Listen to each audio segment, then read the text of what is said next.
Today's podcast is brought to you by warbyparker.com. Get a free 5-day home try-on at www.warbyparkertrial.com/SIBSB. 5 pairs, 5 days, 100% free. Until I met my new best friend. All of my boys say I'm tripping. When they call, I'm not answering. They always get my voicemail. Alex, are we rolling? We are rolling. Welcome to another episode of Sorry I've Been So Busy. This is the podcast where we talk to very busy people about what they're busy with. Sometimes we talk to not very busy people about what they pretend to be busy with all day to get out of things. Andrew Goldstein is here. At Ange Gold on Twitter, ANGEGOLD. I'm Matt Goldich, at Matt Goldich on Twitter, MATTGOLDICH. We're here at Showbiz Studios in the East Village. Alex is here, producer Alex. He produces a bunch of great podcasts here. Check out showbizstudios.com, their YouTube page, their Facebook page. They have about, what are you up to, 9, 10 podcasts now? Lots of great ones. And check us out at Busy Podcast on Twitter, the Sorry I've Been So Busy Facebook page. Please rate and review us on iTunes. Give us 5 stars. You know, give us 4. We deserve it. Whatever, just give us a review. Please. Yeah. And we have a great guest coming up in a few minutes. But first, we have a couple of announcements. Andrew, take it away with we got a couple of big... huge live shows coming up. March 9th is a Friday night, March 9th at 6 p.m. at the Stand Comedy Club and Restaurant. We will be celebrating our 100th episode. Congratulations to you, Matt. Our 100th episode live on stage.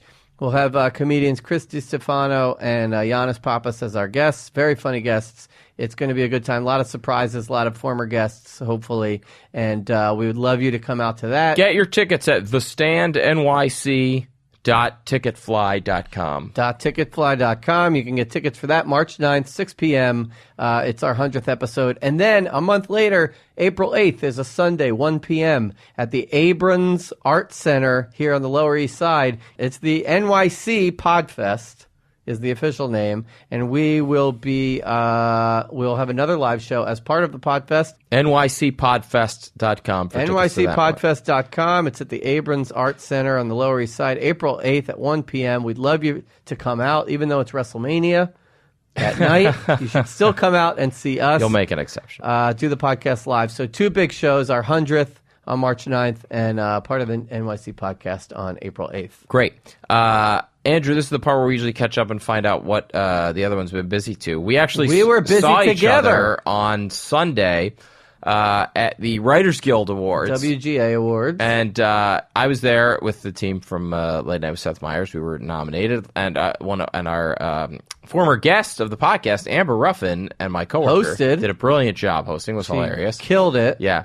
And you were there as a guest of other former guests of the podcast. Michael Weber, who was nominated, who was nominated and is nominated for an Oscar. He took me and Kaplan, previous guest of the podcast, and his girlfriend. Yeah, and he took us as his sort of entourage to the WGA Awards, and we had a great time. Now, what happened was we were. I figured, well. You know, there's a cocktail hour before there's mingling. I knew you were going to be there. I knew Weber was going to be there. We'll run into you, and then we'll both go to our separate ways to our seats. We ended up coincidentally at tables next to each other. And not just any tables. Not just any tables. I wish we got to post a photo. Your seat was comically good. You were literally at the very front table, and you were at the frontmost seat. You were about 2 feet from Amber while she was giving her monologue. So it was a stage with like 3 steps down, and at the foot of the 3rd step down, like the step that hits the floor, was me. Yeah. Like it goes podium, 3 steps, me. You were like when Kramer gets Mel Torme to sing to Yes. him. You were like in that seat. I was in the Mel Torme, yeah. And if I stretched my legs out, my legs would have been on the steps where people were accepting me. You were at a star-studded table. It was, we were with Bo Willimon, the creator of House of Cards. Yeah. Mrs. Maisel was at your table? Mrs. Maisel, Rachel Brosnahan, the very, very stunning. Very unclear how you ended up in such Rachel a prime Brosnahan. location, but it was, Well, Weber's a big deal. I guess so. Yeah, It's a big deal. I mean, he's been on this podcast twice. Sure. Yeah. And then you guys, so we had that table, and then right behind our table was your table. Yeah. So it was like, if I turned around, I would stare right at you and Robin. So it was fun really to hang fun. out with you at a different type of occasion like that. It was nice to celebrate. Yeah, and Weber. Tina Fey got like a bit of a Lifetime Achievement Award. Her and Robert Carlock. So that was a really fun moment. Tracy Morgan was there. That was fun. Yeah. It's fun. There's a Writers Guild East and a Writers Guild West, and they have this. They're like simultaneous award shows, and a lot of the bigger. I was happy that Weber came to the New York one because he's Mr. Hollywood now. But no, I'm just kidding. But he was like, he said I'm repping New York. I'm going to the so New I York guess one. Patton Oswalt hosted the West Coast ones, and Amber did the East Coast. She, like you said, she did a great job. It was a fun night. My only complaint was they like never came around to refill the water glasses. Yes. Obviously, I was like in a table that wasn't accessible for waiters and waitresses too much, and like by the end, I was like, I was like drinking wine because I was thirsty. My complaint was that in the middle of Amber's monologue, like 20 waiters walked in front of me with ice cream you're like, sundaes, and I was like, can we wait on the ice cream sundaes until Ken Burns is talking? Ken Burns, Anyway, Ken Burns was like table over. Yeah, but it was fun. It was a fun evening. It was a great time. So shout out to Weber. A lot Thank of former you for guests of the podcast. Thank you for letting me be one of your 3 dates. Yeah. Cool. All right, so let's take a quick break, and we'll be right back with our guest. Hey, for you, the listeners of the Sorry I've Been So Busy podcast, Warby Parker is offering a free 5-day home try-on to give you the opportunity to check out their glasses. I was in L.A., I would say 2 years ago, and I was walking on Abbott Kinney, and I popped in the Warby Parker store, and I found a fantastic pair of sunglasses I still use today. Sunglasses rarely ever fit me well. I have a very small head. They fit them to perfection on my face. And the thing I love about Warby Parker, you can walk into any of their stores at any time, and they'll readjust your glasses for no cost.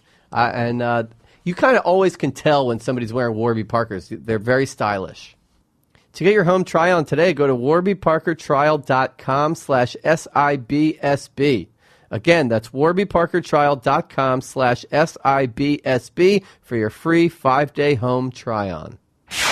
All right, we're here with our guest. Andrew, would you please do the honors of introducing our guest for today? Somebody we both know a little bit. I worked with this gentleman, very funny guy, on a show we've talked about on this show many times. We've had many of the cast members on, Vidiots, which I produced last year. Yeah, so good. He shared the couch with former guest of the podcast, Jared Freed. Can I tell you something? Sorry to interrupt. No. Please. I was rambling.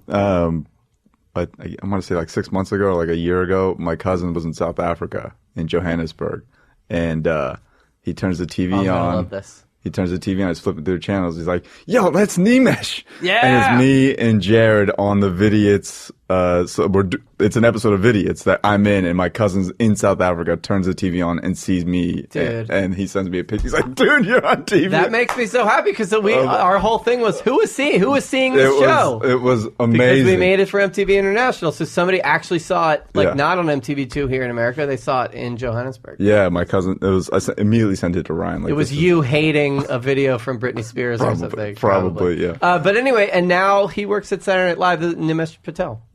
Hi, thank Welcome you guys to the for show. having me. Thank you Now, very much. I want to make sure we have this right. Is it because you say Nimesh? It's Nimesh. Nimesh. That's what my mom says. I That's thought like it was me, Nimesh Goldstein, too. Goldstein. I say my mom says Stein, Yes. so it's Yeah. Stein. My wife says Steen thing Whatever, in her bro. family, but yeah. Okay, so it is Nimesh, and we know each other a little. You're also a very funny stand-up comedian. We ran into each other a couple weeks ago over at not the Cellar, At the but Fat other Black one. Pussycat. Fat at the Black Cellar, Pussycat. Yes, where Ryan Reese has that Comedians of Seth Meyers show. yes, that's right, and it's great to see you. Thank you for coming. Thanks for having me, man. Yeah, especially this would be we should say it's around 11 in the morning.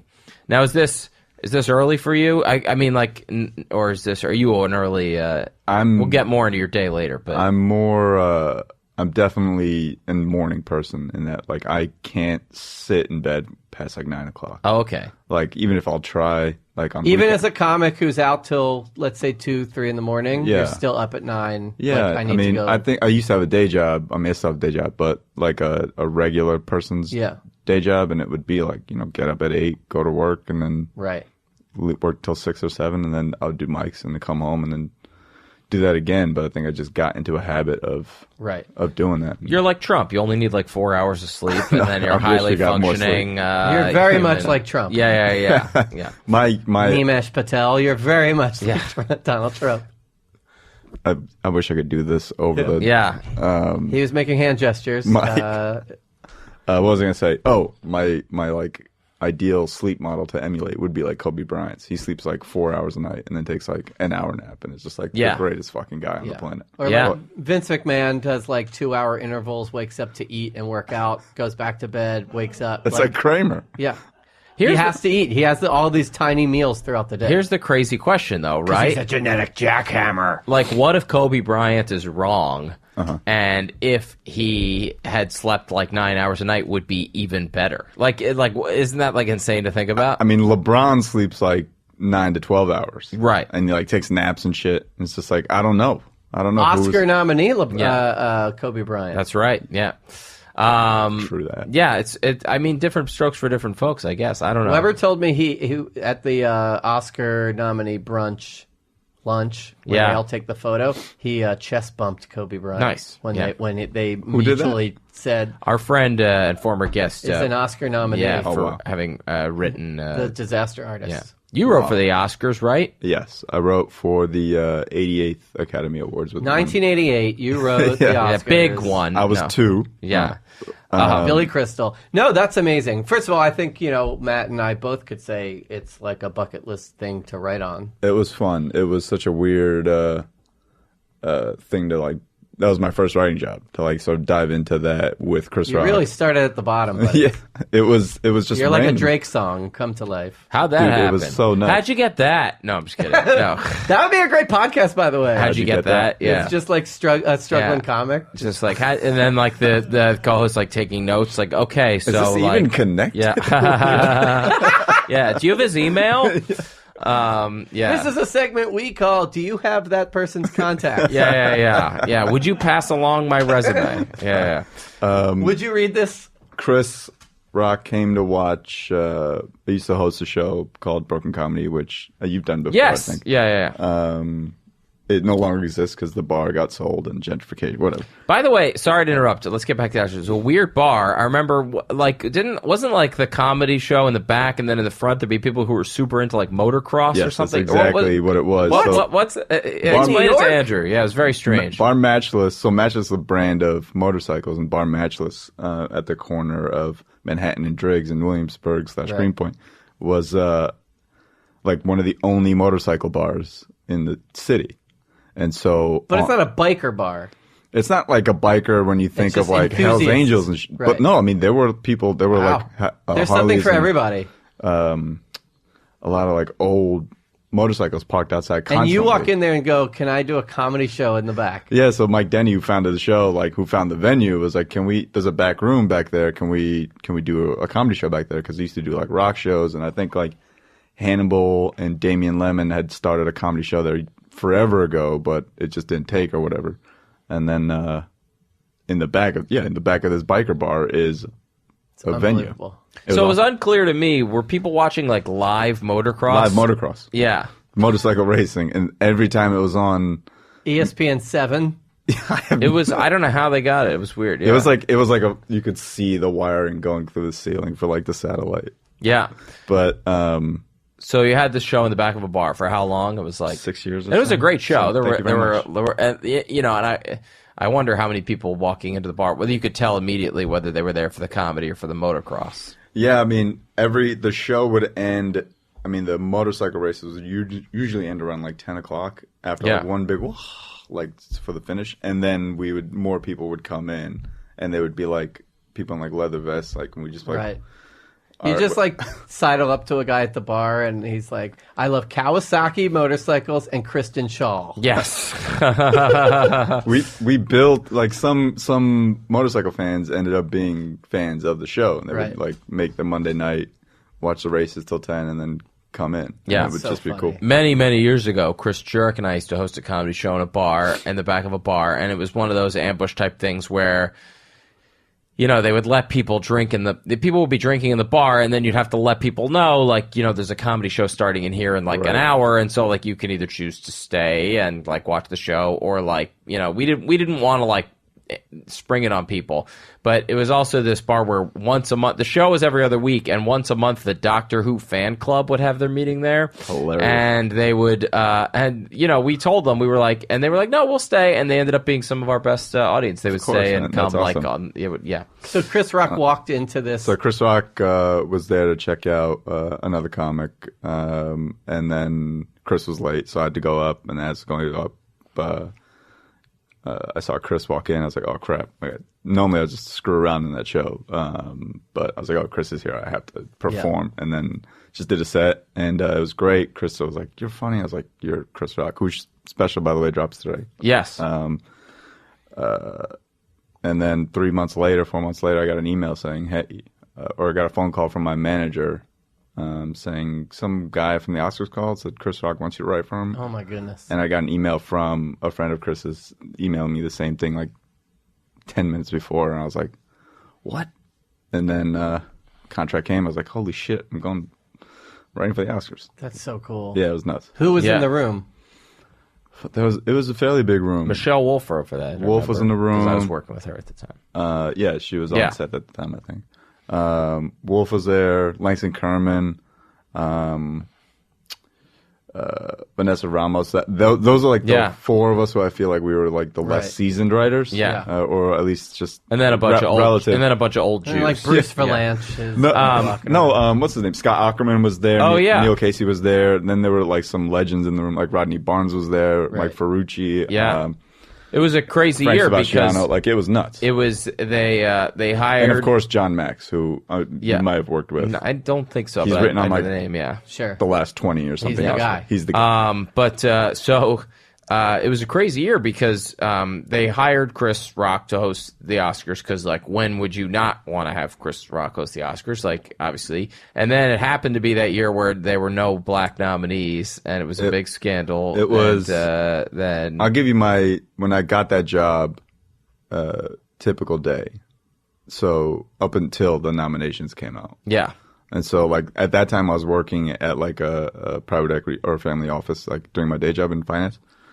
But, that job was winding down, so I was, like, taking time at home I would literally just watch movies and write as many jokes as I could. Like, 2 or 3 movies a day, just write as many jokes and then save them so that whenever they wanted jokes, I could just send them in. Load your gun. Exactly. And then, so I did that up until basically, I think mid-January when the nominations came out. And I was like, oh, well, all these jokes are fucking done. Yeah. Right? And it's like, oh, all right, well, we got a new Oscars to write. Chris is going to take the lead. And obviously, who better than the best comic It all worked out. About race relations to talk about.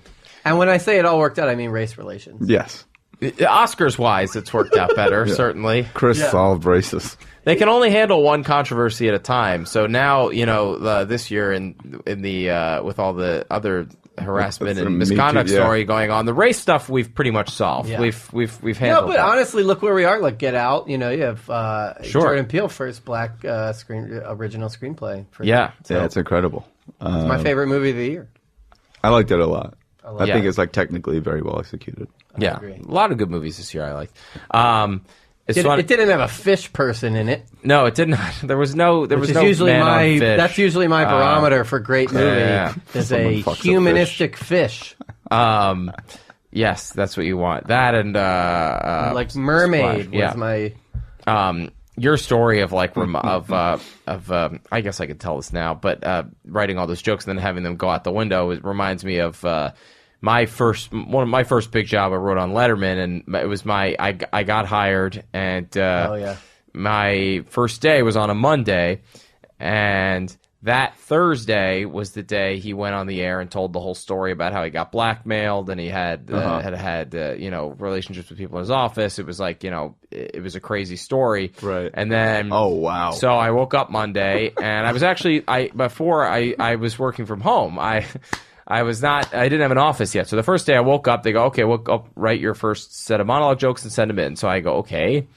You know, like I'll write jokes about like President Obama or whoever's like whatever's happening at the time. I send them all in, and then he comes out and he does the whole monologue, and it's all about like, you know, the navigation lady won't talk to me. It's basically all about the scandal. Right. You're like, And where's my joke? I know, and it was like this unbelievable monologue that everybody talked about like for weeks, and it was like, you know, and then of course it was my first day, so my parents were like, you know, people I know, like, did you write any of those jokes? And I was like, no, I didn't write jokes about my boss's like sex life on my first day. I was like, I'm not crazy. And then at the end of the day, the head monologue writer was like, yeah, we're not going to touch that anymore. We're going to like, and I was like, good, because I'm not touching it anyway. It was like, it was such a random day to start. That's incredible. Yeah. Oh man, I'm sure you were like, is this show going to continue? yeah. So did you ever? Did you attempt any swings at like a joke about?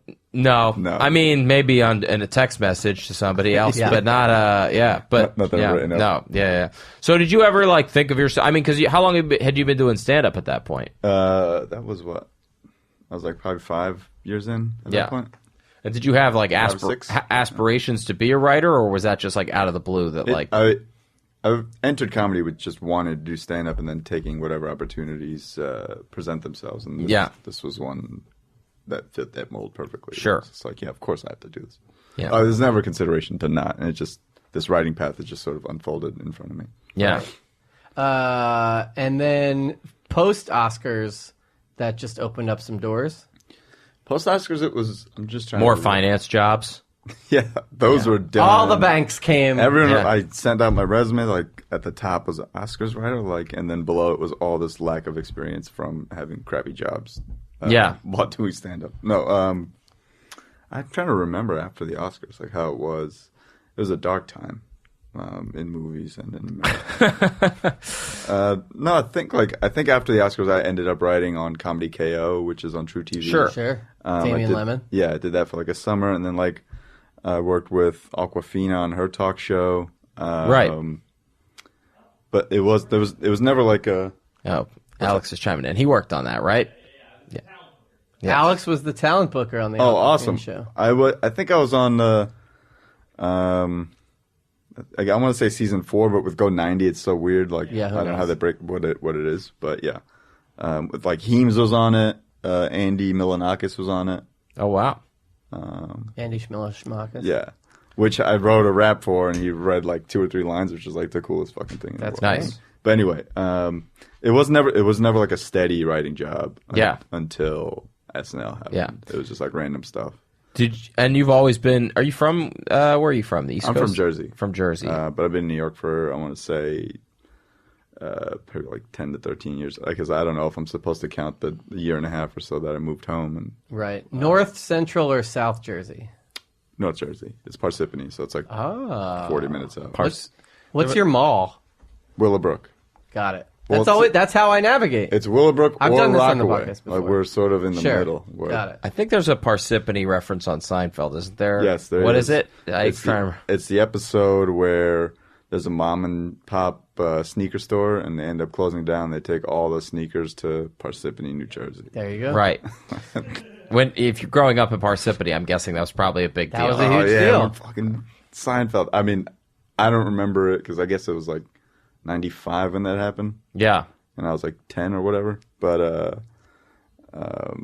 I remember when the first time I saw that episode of Seinfeld, and I must have been like 16 or something, like in a syndication run. And just, Yeah.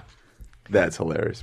Well, it's also a funny Shout name, out. so no wonder they're going to choose Parsippany over like Parsippany. Nutley. I guess Nutley's Nutley's funny funny, too. too. But it's What's that? I mean, yeah, Linden. I don't know. That'd be a weird thing to ask Jerry if you ever saw him or met him. Like, hey man, how did you come up with? Yeah, I'm sure he'd love that. Yeah. At Parsippany, this New point, Jersey. he loves the random esoteric Seinfeld question. Yeah, it's like the Shatner SNL. Get a sketch. life! Yeah. I should have asked Larry David when he was at the show. Oh yeah, Fuck, I forgot. that's a good one. Next time. Next I'm sure time. he'll be back. Yeah. Yeah. I have the same thing because I grew up right near Conshohocken, which is always like a comedy reference. In fact, it was just on. They mentioned it in the what's it called? Tina Fey sketch with the Eagles and the Patriots fans. They mentioned said Conshohocken, which like Conshohocken. every like year or two, Conshohocken turns up as a comedy reference in something. Just 'cause It's a great name. Yeah. I was just listening to Jordan Klepper on Fresh Air, and he was talking about every time Kalamazoo, like there's a old standard. Yeah. The Kalamazoo is in the name, and he was like, it was the soundtrack of my life. Like people always talked about it. He's from Kalamazoo. He's from Kalamazoo, oh, okay. Michigan. Yeah. That's awesome. Yeah. Conshohocken, though. Yeah. Where did Conshohocken is some kind of outside Native of American, Philadelphia. Native American word or yeah. something, which I don't know what kind of word parsippany is. I'm not. It's is, Native Is it American. Native Probably. American? Yeah. All of them. Isn't that Funny. what a strange thing? Like you can't really be. Man, there's this whole area of comedy of like making like doesn't that name sound funny, and then it turns out it's like an ethnic name, and it's like then it's like that's not cool anymore. But then it's like the 2018. Native American names we've just decided it's I guess we've decided it's treat them okay. So we treat the Native Americans so dirty, dude. Yeah, it's We not- just it's live in their town. Like my town is named Lake Hiawatha, where my parents live now. It's like adjacent to Parsippany, and even their fire trucks have like the Red Hawk on it. Right. And I'm just like, Yeah. what are you guys doing? It's all firemen are like notoriously racist, right? But I mean, is this new knowledge? I think it's okay. Yeah. But Well, after the Rachel Feinstein Oh, my episode, God. we have a lot of firemen listening. no, it's so funny how we just like keep their names and then just shit on them. Yeah. In every other Well, way. they're getting rid of Chief Wahoo. I saw that Yeah. in Cleveland. Yes. Yeah. Yeah. I have thought Which about is not an Indian name in any No, there's in nothing. either. I always Kind liked of Indian. I like. There's a wrestler named Chief Wahoo McDaniel.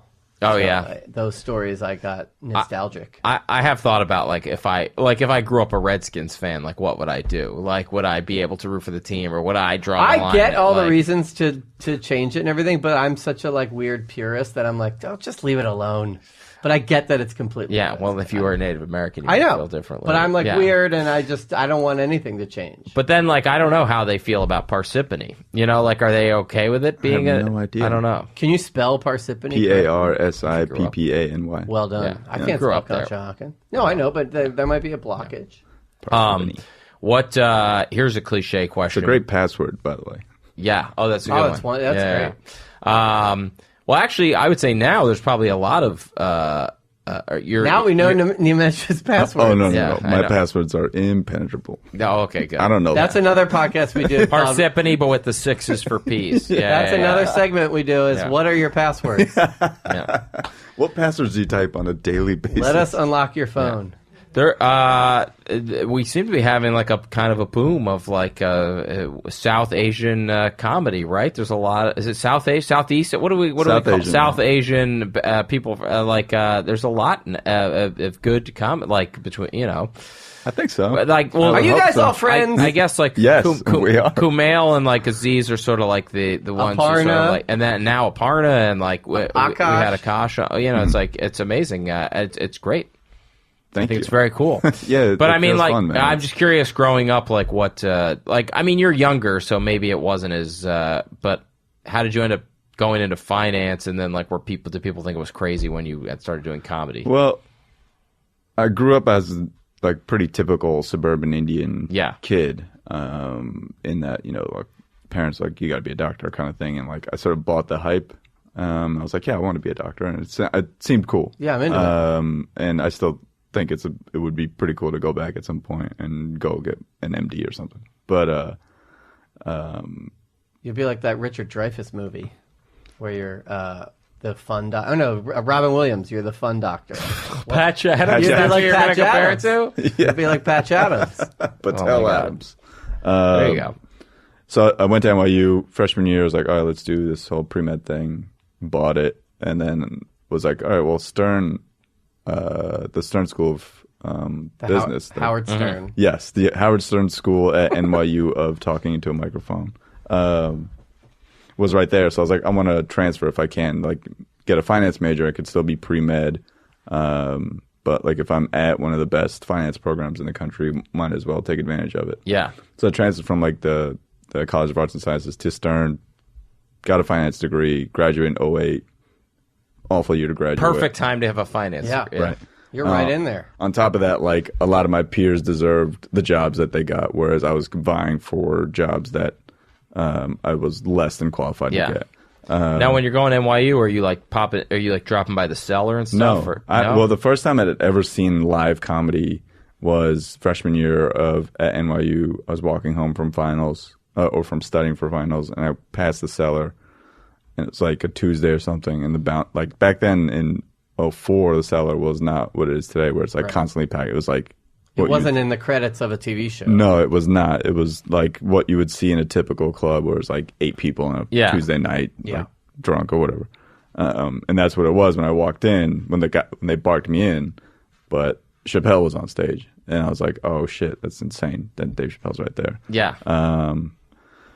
And then after that, I would like think of like routines, but I would never. It would just be like as like a talking exercise. It would never be like work it into conversation. Yeah, no, not even that, but just like in my brain, like if I'm walking from one place to another. But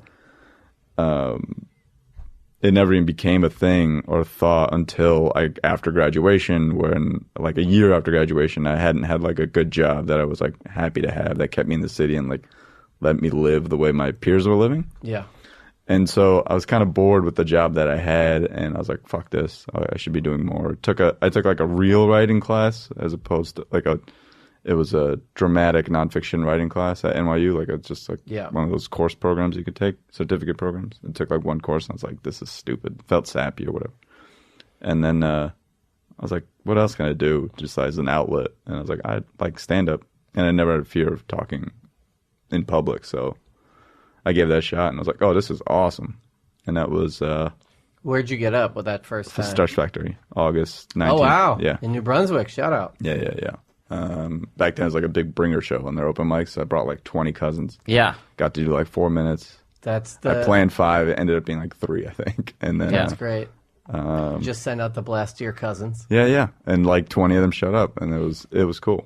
I've said this before, that bringer shows are underrated in a way because they have such a terrible reputation, but it's a great way to build your confidence early on, where it's like like as opposed to like performing at an open mic, like you're going to get a way better audience at a bringer show. If the sleaziness or whatever behind bringers didn't exist, then I think they would be a fun thing to do. And I definitely agree that as like a concept, like if you have 20 cousins that are willing to pay whatever to come see you. I mean, we were in the NBC Page program, and so like you would have, it was like basically an extended year at college, and I had 50 people who were like, yeah, sure, like they go out so every supportive. night, like, you know, and so so many people saw like me do the same jokes like once a month for like 2 years. That's awesome. Like Kimowitz, who owns The Stand, he came on the podcast, told the whole story, but the way he got into comedy was going to awful bringer shows of mine and like Matt's and all of us like 15 years ago. And then he was like, I love this business.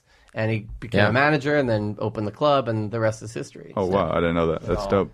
Was like that. Well, I do want to, you were talking about like your cousins and everything. Which part of where does the stereotype stop or begin and stop in terms of like parents being like, you telling them I'm going to do comedy full time, and them not being happy with that decision and wanting you to keep pursuing? Well, I mean, once I had dropped the because now you're pretty successful. I'm okay, but I think my parents' expectations from me were tempered when I dropped pre-med, like junior year. Right. Did I not mention that? Yeah. We're going to focus on the other children. And then it was like so. And then when I started comedy, they were still like, I think at that point it was like, get a job with your finance degree that, you know, it can set you on. And then you can do whatever else. And then do whatever the hell else you want. But I still, like while pursuing work, I still did stand-up. Yeah. And then once I got a job that kept me in the city and like let me pay my own rent as opposed to living at home, they were like, all right. And since then, it's been sweet Vidiot's paychecks. Yeah, really, those saved me a lot. But what's it called? Like with them, is just as long as I can stay sort of stable, right? But then like when my jobs fluctuated, at some point it became like we can trust them to sort of navigate these waters, as opposed to being like come home immediately kind of thing. Like what are you doing with your life? That's great. It's not always the case. Yeah, that's awesome. Let's talk about your day. I mean, you're on hiatus right now from SNL. So, but give us like what was yesterday like for you? What was yesterday like? All right. So Or if there's a different day from this week that was more interesting. I think yesterday was okay. All right. What time did you wake up? We know you're an early riser. I usually I usually wake up at like 8. Alarm or Mental? A bit of both. Like sometimes I'll beat my alarm, and sometimes my alarm will beat me. But it's usually 50-50. You live alone? No, I live with my girlfriend. Okay. And so she's also getting up around that time to like go to actual work. Yes. But I'll get up. I'll be awake, and I'll like look at my phone, see what I missed, and then like I like to get ahead of news, and so I'll just read the headlines from whatever. Even when you're not working, I've started. This is a new thing for me, where at some point in the day or throughout the day, I'll try to read a headline and like read the story and like make a just immediate first thought reaction to it. Yeah. And just note it down in Evernote or whatever. Mm-hmm. And that's just something I'll just randomly do throughout the day. Yeah. Because last week I posted this thing on Instagram where I felt like I hadn't processed news for a week because on break I'm like, fuck all of this. Yeah. Right. But it felt like We should say you're up. I write an update. Yeah. Yeah. So you're like literally news up to your neck. Yes. Every day. Every day. And so it felt kind of weird to not have that thing on that like last Friday. Like, what the fuck's been going on during the week? I didn't really know, and I still like to know what's going on. It's just the minutia can kill you, kind of thing. Yeah. But I like to be aware of what's going on. So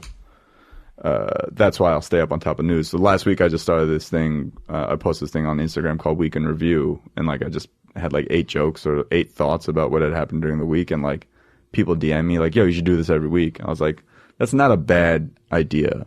To just to review the week for yourself and to keep sort of like a jogging pace for when we go back to update. You got to start running again. You keep your That is reps smart. up. Yeah. Exactly. As the kids would say. And it is something I want to get better at, which is just like trusting my first thought of You got to trust the process. of when I read something. We You know what I fit mean? that into Yes. possibly. What I mean, every dude, podcast. trust the process.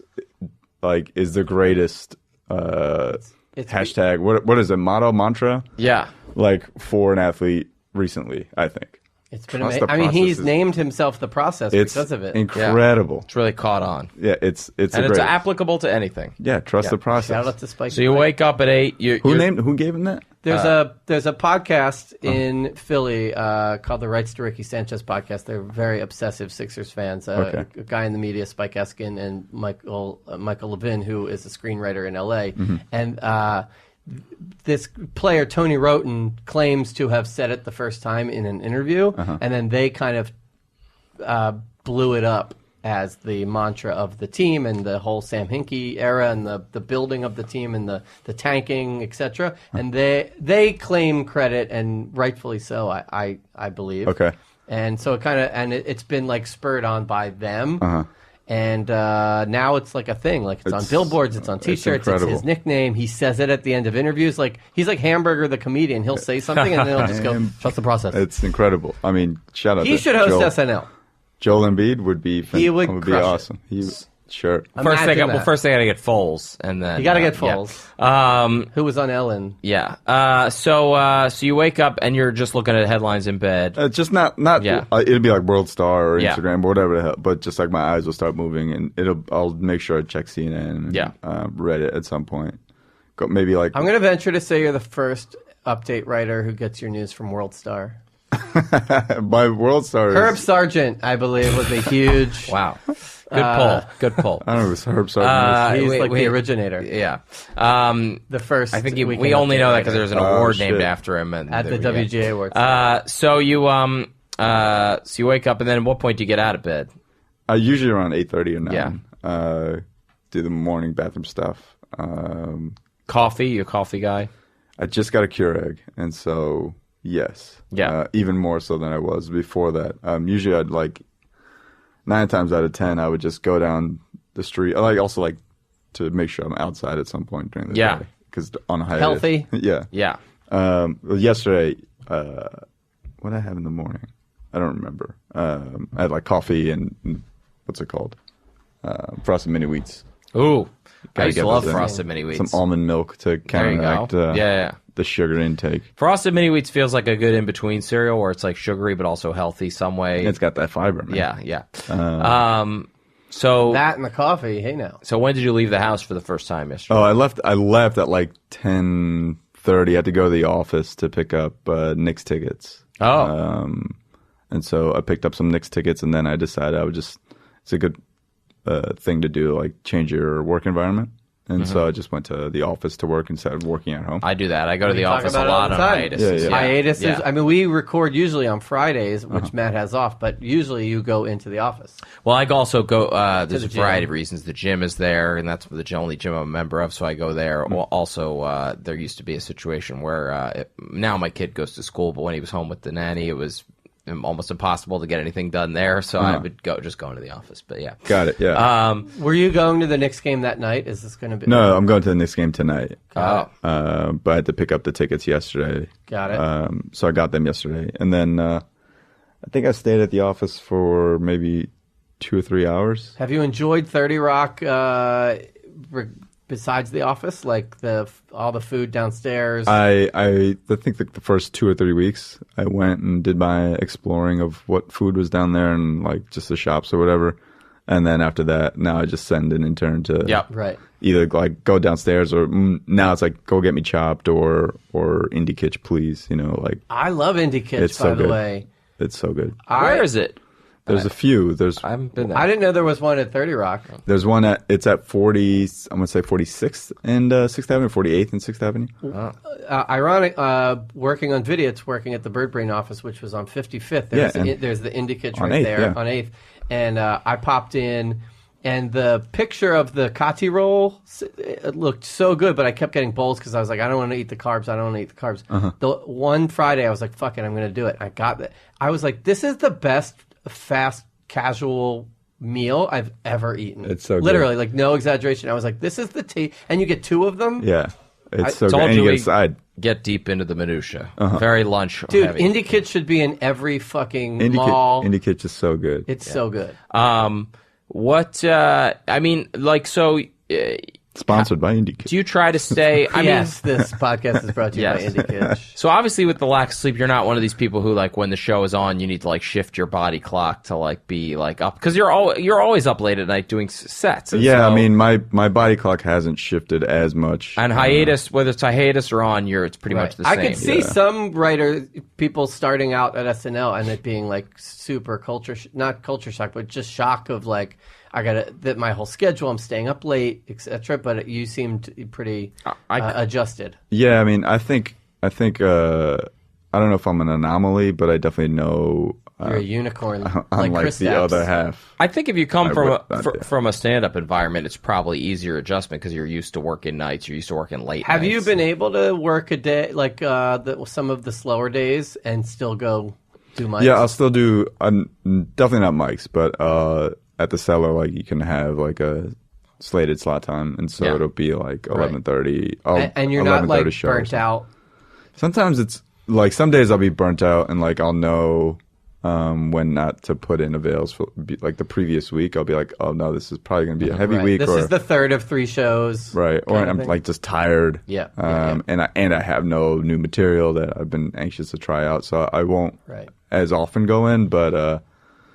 When I do, I'm like, it serves more of a break than it does. Do they throw SNL in your intro now? Yes, it's cool. That's kind of cool. It's fun. So yesterday, gotta be fun. you went to the office for a few hours, and then what? I went to the office for a few hours, and then yesterday was like the I want to say the first half of the day, or this 4 hours of the day was one of those days where you missed everything by 10 seconds.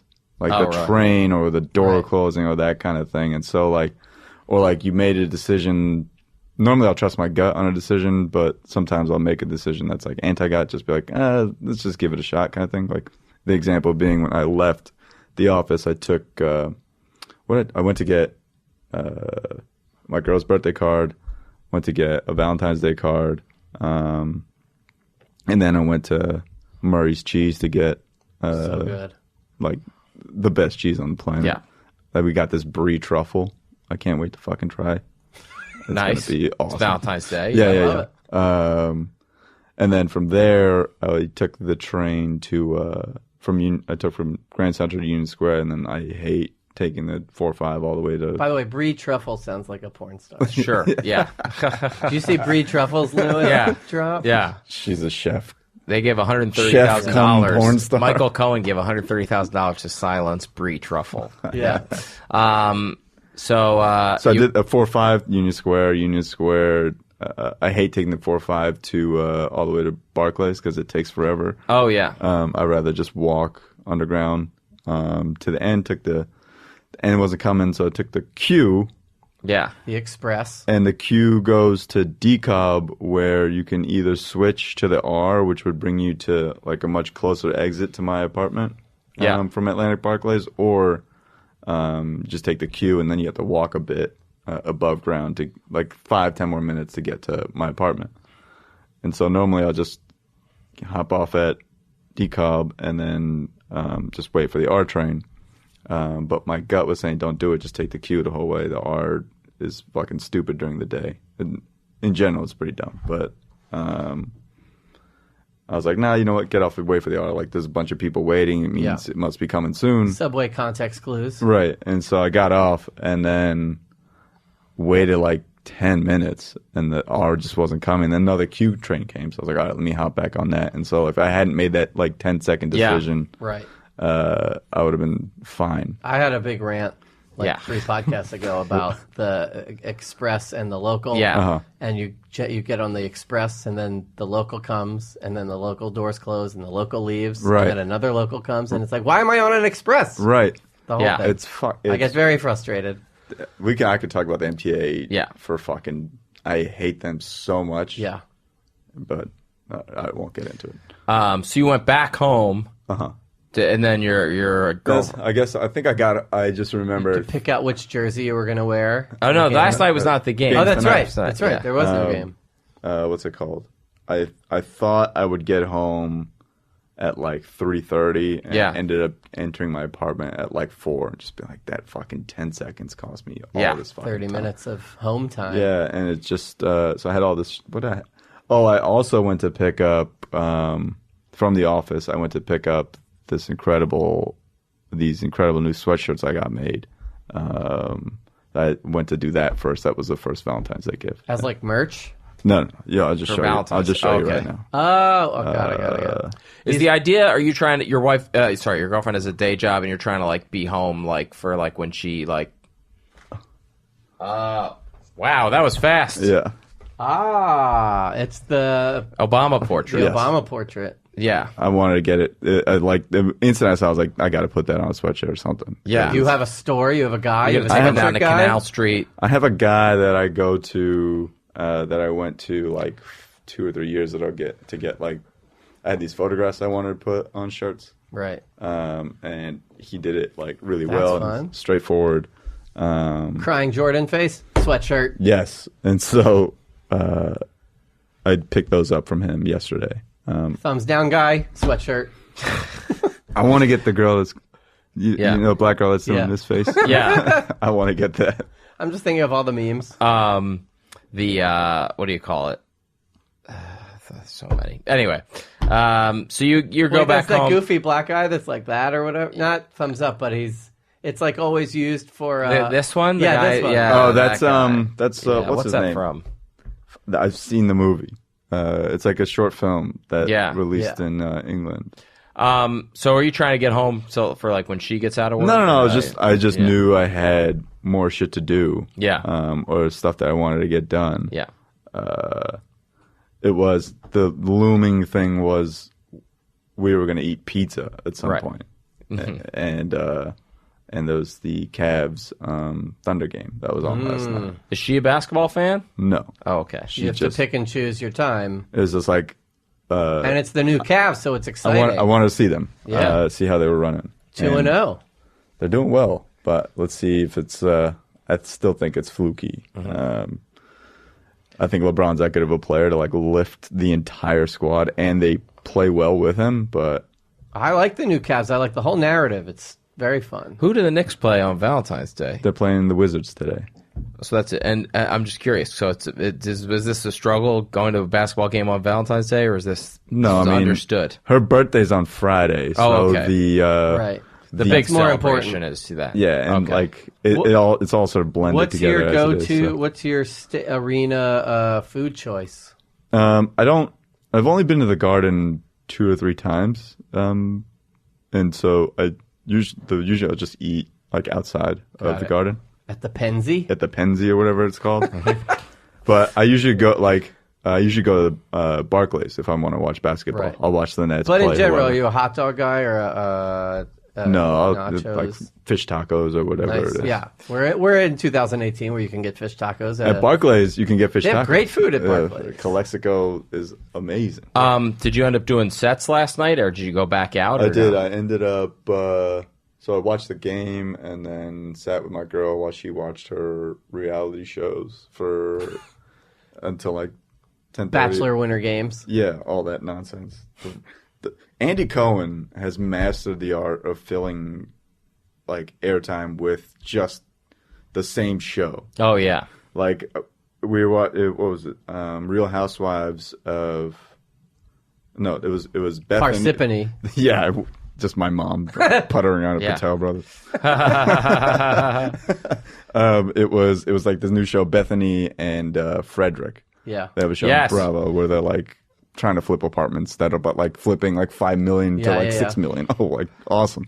I was just talking about this with my wife, actually. We saw a commercial for it, and I was like, what is that? And she had to explain to me that apparently Bethany was on an episode of Frederick's show, and they had such good chemistry, they just decided to make a show out of it. Right. Yeah. That's And- exactly what happened. Bethany's like on Shark Tank now. I'm like, how are you a shark? Yeah. Is Skinny She Girl seems to really be one bringing of in the that more- much money? She's not as qualified as A-Rod or Spanx We Lady. can't- Has Shark Tank jumped? I still am into I it.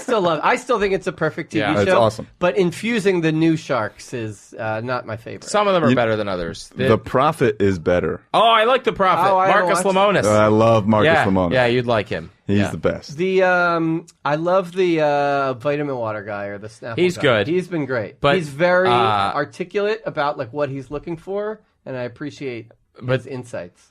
Prophet guy tried to do a spin-off that was not as good called The Partner, where it was like him trying to do like an apprentice type thing. Are you It pro? didn't do well? No, it was the first episode was like was missing all the things you want from The Prophet. Are you Okay. pro Chris Sacca episodes or anti Chris Sacca episodes? The I'm guy, not caught up on he's not Shark caught Tank. up on Shark lore, Tank. yeah. Okay, yeah. Who's yeah. Chris Sacca? Sacca is He's like a the, big Silicon Valley billionaire. But is he the guy in the wears ponytail and the black no, shirt? No, he wears the old Western shirts. Okay, I know who you're talking about. Yeah. And he always goes at it. He always goes in on Mark. Yeah. And he needles Mark. And then they like yell at each other because Mark thinks he's smarter. Uh-huh. I love that show so much. It's a fucking. I hate that they moved it off Friday nights though. That was like a staple. Yeah. So you had like a late night set last night at the Cellar. Yeah, so after that Bravo nonsense, at Cellar at like I thought it was at midnight, but it ended up being at like 12:45. Yeah. Like I just placed the numbers in my head Yeah. as to what time I was up. So I got there at like I want to say probably like right around 11:15, 11:20, and then like just bullshit for a bit. Went up at like 12. I'm gonna say I went up at like 1, Wow. and then 1 a.m. Was it's it- still packed. it wasn't packed, but it was like I would say maybe like 60%. It's amazing. But yeah, it was. I mean, it was a Thriving. great room. Yeah, nice. Best. But like, yeah, the 7:30 and 9:30 shows were sold out. That's Like, great. completely packed. But yeah, That's a long day. yeah. And then went to bed. I got home. Went to bed at like 1:50 something. Yeah. No wind down. Just go right to bed. I should have wound down yesterday because I felt like I was just like laying Yeah. there for a little bit, or like at least just sat and stared at a wall for a little bit before I went to bed. But Are Take you this- rolling and scrolling? Are you looking at scores? no. Like I know there's that thing where you're not supposed to look at your phone like I do it. It's terrible. 20-30 minutes before bed or whatever the hell it is. And I try to Right. even if I don't, I'll just lay in bed for a little bit, just with my eyes open before I'm actually sleeping. Let's get to the blow off. Sure. Unless you have anything else. Is there a time recently you've blown somebody off, or do you have a go-to thing for getting out of things? I haven't blown anyone off recently, but that might just be a function of no one's asked me to really do anything recently. Go to, I'll either be like, yo, my bad, I can't make it, but there's no like. You don't even attempt a story. You just say, like, "Yeah, I can't do it." Yeah, I mean, I'll say like, if I'm late to something, then it's like I'll be late. I'd rather be late than cancel. Yeah. So I'll definitely be late. I'll be like, sorry, I was late. Like the trains ran late or whatever. Which We is should rename the podcast to "Sorry, I was so late." Yeah. I don't know if I've ever told this before. I had a friend in high school who he definitely had he was one of my best friends in high school, and he always had trouble getting to school on time.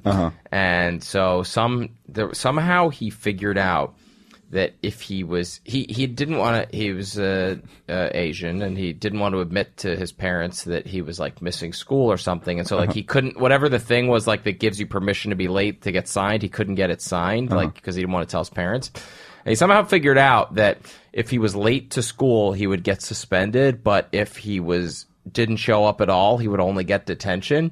And so he would be driving to school, and he'd be on his way, and he'd realize he was going to be late for homeroom, and he would just turn around and go home and just miss the whole day. He had somehow gamed the system. What a loophole. It was such a weird loophole in the system. It didn't make no sense. But then how many absences were you allowed? Way less than he had. I think they found out when he, didn't get into it and it had to go to his safety school or something. But it was crazy. That's wild. Yeah. What a bizarre loophole. That's our public school system for you. There you go. Wait, I mean, poor kid. I know, right? Yeah. Things worked out for him. He figured it out eventually. Okay. He's doing okay. He had a car, and he was still. Yeah. He's Jack Ma now. Yeah. So anyway, so you're not afraid to just be like, I don't need. Yeah. It's very millennial. Yeah. Yo. Can't I mean, make it. no, I'm honestly just trying to remember when. And Yeah. a lot of times, I was supposed to. I'd said I was considering going to my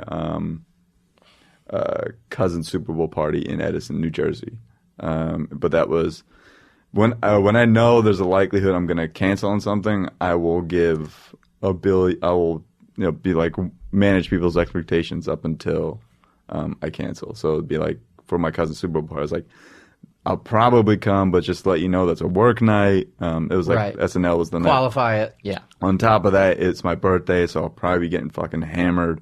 And I can usually roll after a long night like that. But, Amy doesn't have the same recovery speed as I do, and she'll want to sleep, and I'm not going to fucking leave her. And then and it's in Edison. Yeah. Also, yeah, it's like an hour and a half away from me. So I'll manage expectations rather than cancel something. And if I cancel, then it's a very straightforward, like either I don't feel like doing this anymore or whatever the legit reason is. Yeah, I'm out. Yeah. Good for you. Some people lie and some people tell the truth. Yeah, you get in a lot less trouble if you make up a stupid white lie. As my wife will tell you. Yeah. That's probably the biggest fight we get in. Is I try to avoid what I think are going to be terrible conversations by making up a stupid, like, insignificant lie, and then that gets me in way more trouble than what that conversation was going to get me into. Yeah. The lie? Yeah, just being caught in the stupid lie. You have to keep track of them all. It's just the worst. Yeah. So that's a note to. What's like a typical white lie? Should I tell this story? Am I telling this story? Oh man, I had a night to myself, a Saturday night to myself. Jamie had plans, and I was on the couch watching Versace, the Versace thing. Is that good, by the way? It's wonderful. Okay. I love all that shit. I saw the first one. I haven't seen anymore. And I don't judge. I was like clipping my toenails on the couch. This is something that you can't do when your wife's around. But I was like, so I did that, and I hear the door opening. So I quick grabbed the clippings and grabbed the nail clipper, and I ran into the bathroom. And she walked in and was like, "What are you doing?" And I was like, "Oh, I was just peeing." And then she went in the bathroom and saw that remnants of her makeup was still in the toilet. She's like, "You weren't peeing." And then I was like, "Yeah, but I peed before." And it was like, "What?" And then I had to cop to the whole thing, and it led to a whole fight. 'Cause she's like, "Why'd you lie? It's so stupid. Why'd you lie? And then why'd you add to the lie? Why'd you forget to flush?" There's so many stupid layers to it. It's just if I just was fine with being caught with the tone, it would have been a 3-second thing. It's just a horrible flaw in my personality that I need to work on. Well, you've clearly been in some previous, relationships where lying was the norm or something. Maybe I don't know. I'm a habitual liar. Just execute your lies. That's better. why know. That's why I put it right out there at the beginning of this is with my wife who I've now been together for many years, but this is who I am, and we're trying to teach I'm going to be the audience. unapologetic about it, and sometimes that gets me in So trouble. far, living together is good. Yes, it's been pretty seamless. Yeah. I think the key to relationships is like having the same OCD tendencies. Yes. If you don't have the same range of OCD, then you're fucked, and we have the same OCD range, and we both feel like the urge to clean whenever. Right, that's good. So, and she's down with the crazy schedule. Yeah, I mean, she used to work at Stand Up New York as a waitress, so Okay. so she knows it gets She kind gets of it. yeah. And on top of that, it's like the schedule's changed a bit now, just from having to work. And like, if I were a single guy, I'd be just probably killing myself to do stand up. Right. But now I'm like, I do want to value a relationship. Have you partaken? We were both NBC pages, and we got to dabble in it. Have you partaken in the after parties and the after parties and the after parties? I've never made it to the after, which is, I feel like is just right like Death. lunch. Yeah, at that point. But yes, I've known Che for forever. So, Right, so even he's been- before Right. I started, like I would be going, and That's I good. think I probably tempered down a bit now, having like being at the show. Yeah. Than like back when I wasn't at the show. Because Right. back Well, then it it's a was like, novelty. Now yeah. it's like part of Yeah. your. Now it's like, okay, cool, but I'm beat. Yeah. It's 2:00. I've already had a few drinks. Just like once. There's since no the need show. to keep staying. I could Well, just, that's great, man. Just go home. Well, we're psyched for your success, man. Thank you very much, Congrats. guys. Me Thank you very personally, much. obviously, so much fun working with you on Vidiots. Yes, it was a And, good time. And I'm glad that So many people are doing great things. All the people from the couch. Yeah. everyone, people fucking doing. Jared's doing great. What's Akash up to? Akash is doing the podcast Flagrant 2 Flagrant with 2 with Schultz. Schultz. Yeah. And I just saw they're him, doing too. great. And Sydney and Marie came, and they were hilarious on this podcast. They're doing like their own half hours and stuff. Do you want to let people know when Saturday Night Live is on? Yeah, We're when back, is that on? Is that on like I can see that on like a Tuesday night? That was a question we used to get legitimately as pages. When can I watch that? When can I When watch do they Saturday tape Night it? Live? When does So that do you tape? have to work on Yeah. Saturdays? Yes, it's live and Yeah. Put in the name. yes. So yeah. It's back on. We're back on March 3rd with Charles Barkley and Migos. Oh my God. Yeah. Love Bart. And Twitter. Finding Nimesh, Instagram Finding Nimesh, Facebook Finding Nimesh, and that's Nimesh as in Nimesh. Well, I'll just reiterate. I reached out to you literally like 12 hours ago. Hey, do you want to do this podcast? Thinking it would be a quick no, and you came right back and said, "Sure, I'll do it." So we very much appreciate it. Thank We you know for having thanks, me. It's man. not easy. It's part of your hiatus. You're on vacation. Oh, this technically, is so fun, man. This is Thank not. you. This is Appreciate not it. work. This is We cool. appreciate We can very talk much all day. appreciate it, and best of luck, man. Thank you Stay very much. busy, Stay everybody. busy, everyone. Stay busy. Thank you. They only get my voicemail cause I'm busy. Whenever I get with her, say I'm busy. And I'm gonna hit you later cause I'm busy. Busy with her.